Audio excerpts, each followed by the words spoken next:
Magandang umaga po mga kapreyon. Ito na po yung window type na ginagawa natin, na ang problema ay after a month ay nagkakaroon po siya ng leak.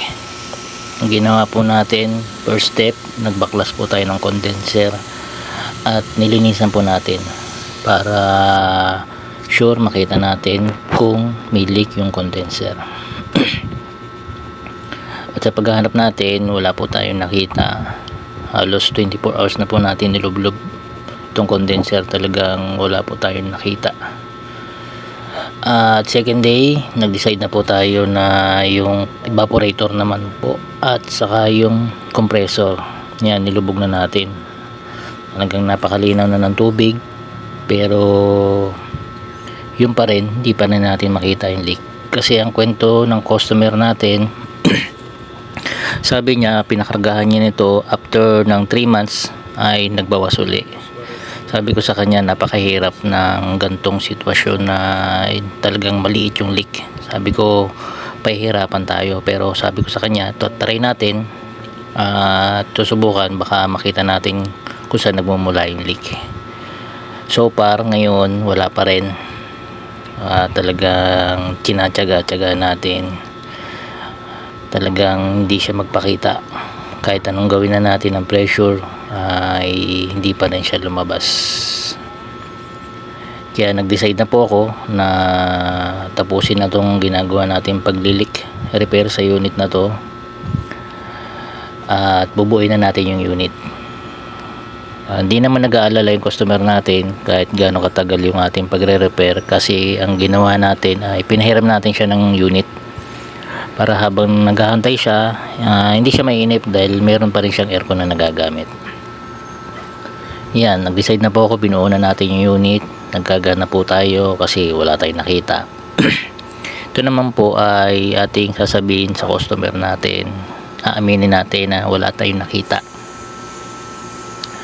Yun lang talaga ang ating magagawang paraan ngayon, kasi kahit sabihin natin naman na nakita nating leak pero sa totoo wala, ay magiging magkakaroon tayo ng doubt at alam natin babalik at babalik. Mas maigi pa sabihin na natin ang totoo sa customer at doon napapasok yung warranty.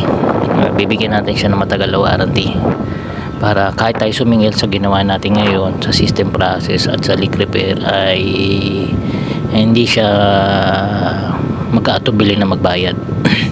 Kasi sa warranty na bibigay natin, sure natin pag nagka-problema at nabawasan uli, baka naman sa time na yon ay makita na natin yung leak.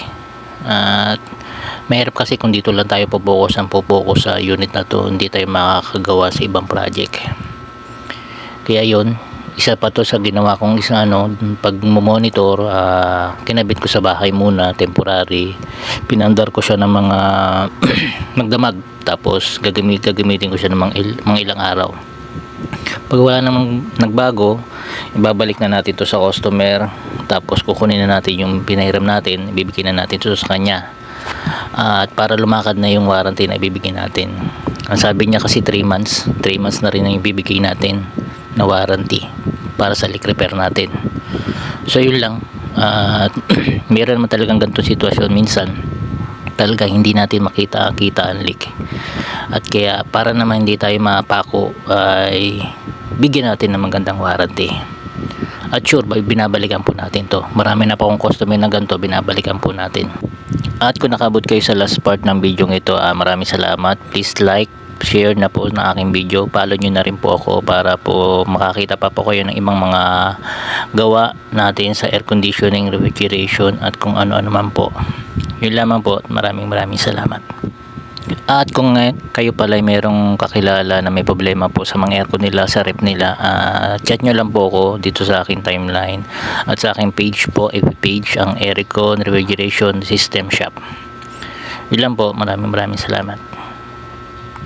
Kung nanonood ka pa rin ng video na to, hindi naman po sad yung ating story ngayon. Hindi ko lang agad natin sinabi. Nakita po natin yung leak at sa dami nating ginawa ay nakita natin sa may access valve sa charging line po niya, pinakampito. Sa dami nating ginawa ay doon pa natin siya nakita.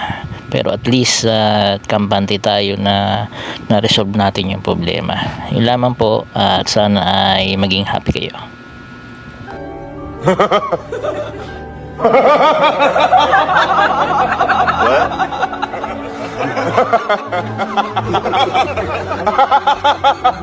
What?